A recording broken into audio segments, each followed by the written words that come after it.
UPSC आणि MPSC यांच्या ज्या परीक्षा असतात यांना प्रतिष्ठेच्या समजलं जातं, तर असं का आहे म्हणजे?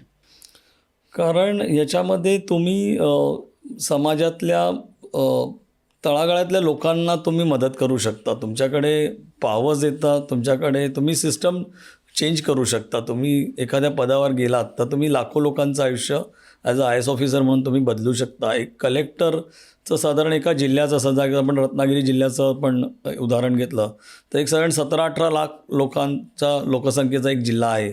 त्या सर्व जिल्ह्याचं पूर्ण जे ॲडमिनिस्ट्रेशन आहे हे सगळं तुमच्या ताब्यात येतं आणि तुम्ही असंख्य चांगली सरकारी उपक्रम आहेत हे राबवून लोकांचं लाईफ बदलू शकता. त्यामुळे त्याला आजही ती प्रतिष्ठा आहे.